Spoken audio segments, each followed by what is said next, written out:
But this is literally starting locks the slow and low way. It's what I always call it, and we're getting into that today. So if you started your locks at home, or you're thinking about starting your locks at home the slow and low way with backcombing and palm rolling, you might want to check this out. Today I want to talk about starting locks with backcomb and palm rolling, as much the same as starting it with a lock sponge or possibly even a beanie on your head during the winter time. This is the perfect season to be getting into a video like this about starting our own locks at home. So if you don't know, my name is Shane Fell, and this is where we talk about hair. I've been studying hair since 2006, and I first started wearing locks on my head and studying locks back in '99. So you can imagine I might have a little info for you. So in today's video, I really want to get into the things that we're going to be doing if you're just backcombing and palm rolling your hair. It's a vigorous work for quite a while. It's a vigorous work if you're starting under a lock sponge or a beanie as well. Some of these things pertain to each other, some of them don't. But this is literally starting locks the slow and low way. It's what I always call it, and we're getting into that today. In this video, I really want to focus on what we're going to be doing when we backcomb and palm roll our locks in. The things that we might be using and things to definitely stay away from as far as products or anything like that, and then daily routines that are going to really help to set our dreadlocks into shape. Whether we're starting with a beanie on our head like this or a lock sponge around the top of our head, we can be starting our hair any as little as 3 inches, something like that, underneath a beanie or at a lock sponge, especially if you have got a wavier pattern or something like that. Now say you've grown your hair out and you've backcombed in and you're palm rolling. This is a different entity. I'll get into the lock sponge and beanie stuff in just a little bit. First, we're going to talk about backcombing and palm rolling. So there's a few different ways to start these off. I like a natural sectioning, always like a natural sectioning, so try to go with that before you go with gritting out your head specifically with little bricklays or something like that. Now, is this something that's going to be really bad for your hair? It could be if you have lots of really strong patterns. But generally speaking, gritting out the hair isn't horrible for the hair. There can easily be things that it will fight against if you go against the natural patterning of the hair with your bricklay patterning. So meaning things like the whirl in the back of the head, you really need to pay attention to the way the hair grows off of it, things like that. But we're not really getting into all of that. What we're getting into is now you have this sideshow bob hair that's coming off everywhere, and you're palm rolling on a daily basis, and where maybe you haven't backcombed yet. Backcombing is one of the things that we need to be doing on a more constant basis in the beginning like this. I don't recommend any products, no waxes, no nothing like that. Salt sprays can help quite a bit. Getting your hair wet helps even more because the hairs swell and contract and do stuff. We might think, oh, every time I get it wet, it falls out again. Yeah, that's true. But every time you get it wet and it falls out again, you've gone through and palm rolled. We should be getting back in there and backcombing more stuff. Each one you want to pull out, separate, backcomb each thing in the little parts that are like looser and doing different things. Get back in there and tighten it back up, and then palm roll the heck out of that. And then that's where this idea of vigorous palm rolling with lots of friction is where this comes into play. It doesn't generally come into play a whole lot with a lot of other dreadlocks. It's usually when you're starting your own locks at home. And so as we're starting our own locks and they're going through these big fluffy stages that keep wanting to come back out, we're wanting to continuously be up there fixing and making and creating these nice, strong locks. If we're not up here doing these kinds of things, they will shrink way the heck up and get really, really crazy on us. They do this anyways, but if you're paying attention to it and doing it on a daily basis in the beginning, it will really form nice round ropes and create a nice thing. Now this comes down to basically separation, putting the hairs back in, backcombing a little bit more in the spots that need it, palm rolling all that back out, maybe coming back in and backcombing some more and palm rolling that out. And it's literally, you're just doing it almost all day for the first like 4 or 5 months. It's a lot of work. So I'm not gonna like sugarcoat it and think that, oh, you're gonna get away with it with just like barely doing anything. You can. I mean, you totally can. There's people that completely freeform their dreadlocks, and that's a whole different process. That is literally a respectable process on its own specific thing. It is beautiful. It's the hardest way to go through dreadlocks. Anything beyond not touching it at all is finger manipulation. And that's where we're getting into, we're starting our dreadlocks at home and we really want to have a good journey the whole time. It is going to have some frustration involved with it, but if we're working constantly at that, we know we have a goal in mind. We know we're creating something here. And this, as we're creating this, we're creating these antennas and we're constantly working them. Eventually you don't have to do it as much. But in the beginning, we want to be going through this kind of stuff. If you've gotten into starting your hair under your hands or with a beanie, I mean, like you can see just doing this, it starts to do a thing, right? You keep doing that over and over and over again all day for a month. Within a week, you start to feel little nubs underneath your hand, a bunch of different ones.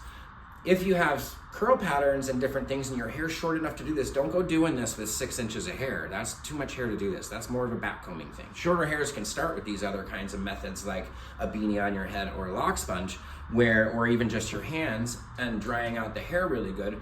Either way, when we're starting like this, we want squeaky clean hair. We also want squeaky clean hair when we're doing the backcomb and palm roll as well. That squeaky clean, gritty feel is gonna get the cuticles flared up ever so slightly, and the hairs are gonna start to grab onto each other and wanna do more of that, right? And so every time we get it wet, then the hairs swell and contract and do more of that. And if we have to come back in and fix some stuff with some backcombing, we gotta go and do that, right? Especially in the beginning. Those are things that we can be doing if we've gone through and learned how to backcomb little parts of our hair and palm roll stuff together. We know that these things can actually be fixed with that kind of stuff.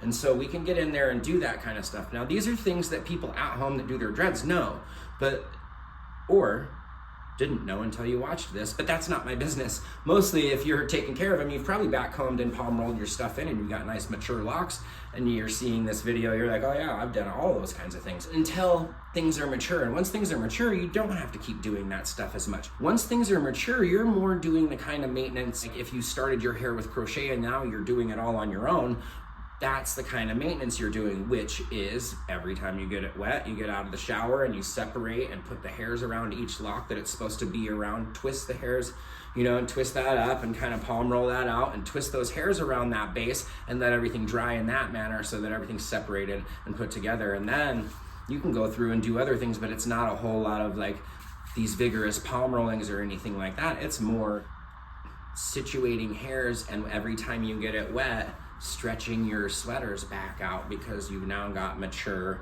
locks on your head that you've woven into a fabric that needs to be stretched out every time it gets wet.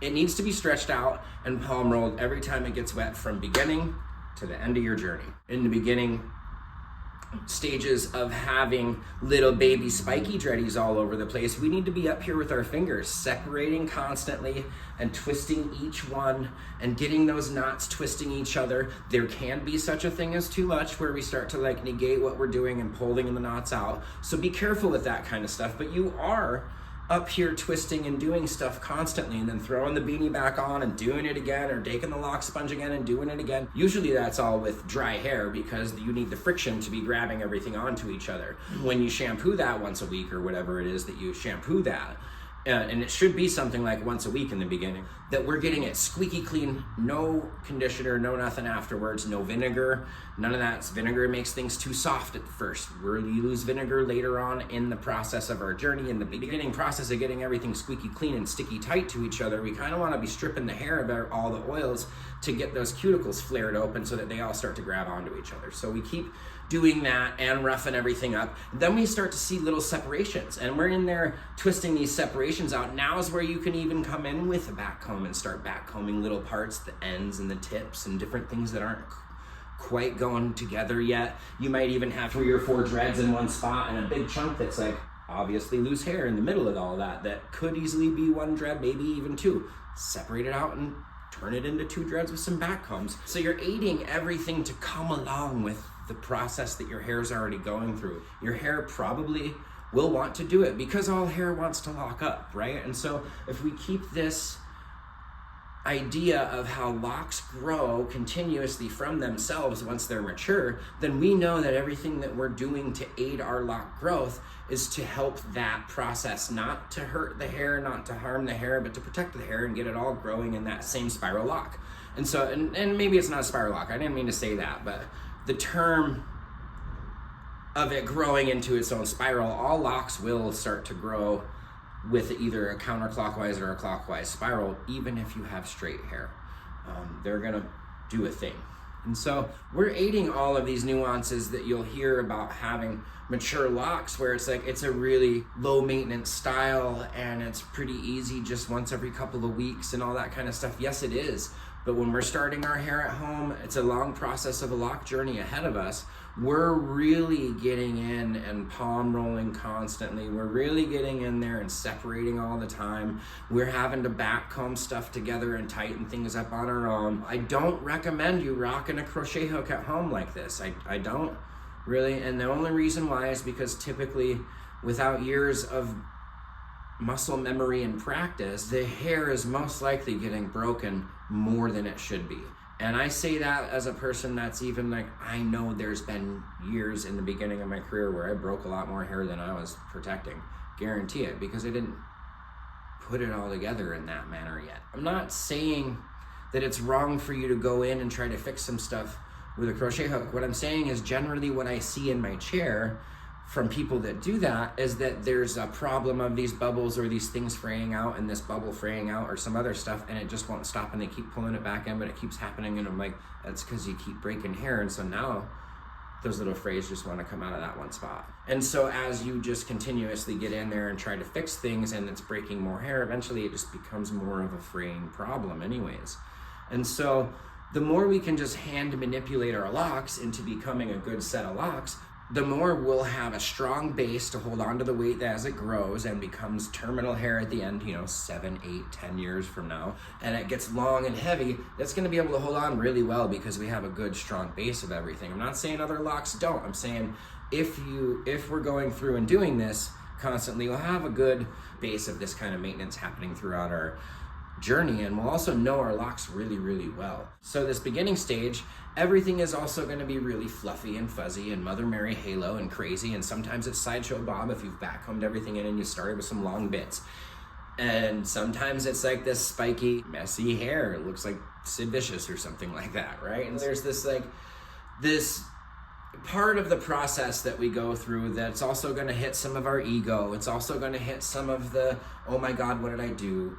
What did I choose to do here? There's parts of it are going to be really, I'm convicted in this, and like, this is me. And there's a lot of stuff that we go through personally in a personal setting, I think. And then there's also a lot of stuff that we go through in a social setting as well with our hair, especially if there's like strong opinionated family, strong opinionated friends, people that don't see things the same way, maybe a work environment that has zero clue what the hell's going on there, except for that, whatever, I'm not even going to get into it, but like sometimes there's usually some social push and backlash somewhere in there, and a lot of social acceptance as well. There has to be a lot of self-acceptance to go through these processes. There isn't a way that I can break that down elsewise. That self-acceptance also does come with wearing locks and going through the journey. So there is an aspect of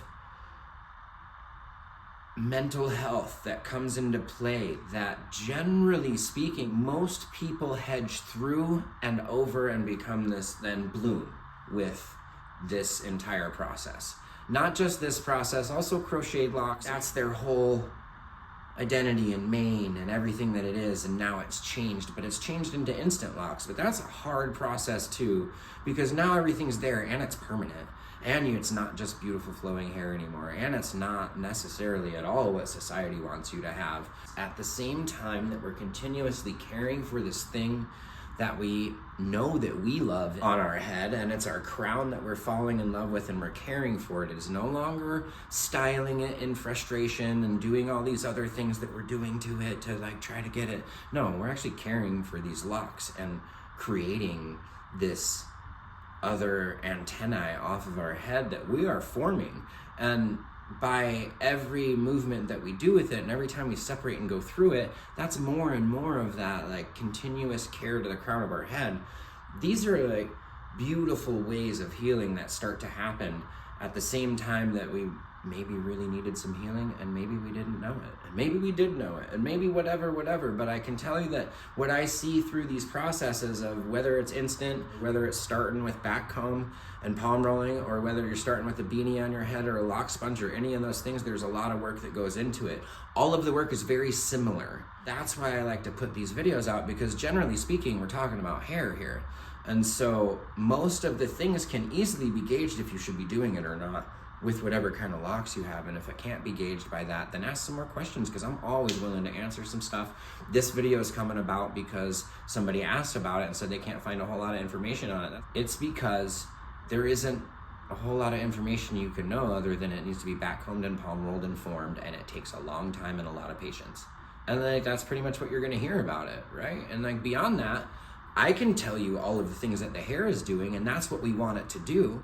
And hopefully you pick up some things from that help gain understanding of what we're trying to accomplish by the palm rolling, by the separating, by the putting the hairs together, by being up there twisting things around with our fingers, and by paying attention to our locks. Like, what are we actually creating there? And then from there, that you can gauge yourself what you want to do, as well as how much work you want to put in. If you don't put in much work, it'll end up doing what it does. And generally speaking, if you backcombed everything in and you're palm rolling that and you stop doing that, it's just going to be these short little chunky balls. It will do that. It needs to be stretched out, it needs to be formed, it needs to be woven, whatever you want to call it. It has to go through its process. Once we've gotten through all of those processes, everything kind of calms down, and we've also gotten really comfortable with ourselves and our own mission in our life, as well as our locks have gotten to a really good mature point where our general maintenance is probably just separating when shampooing and maybe stretching some stuff out, and that's about it. And then you get a good couple of weeks of just throwing your hair in a bun or doing whatever you're doing with it. Hundreds of different styles you can do and thousands of different things throughout that journey. They're all super fun. There's also some frustration in there, so don't be frustrated where you're at with it. If you haven't started them yet and you're wondering which one you want to do, I don't know what to tell you, man. Figure it out for yourself. But there's a whole lot of ways to care for them that you should be doing, and that's for sure. You should definitely be caring for them no matter how you start your dreadlocks. And so with that, guys, I hope that your journeys are having a good time this winter, and maybe you get some protective style beanies with some silk linings or something like that. Either way, guys, happy locking.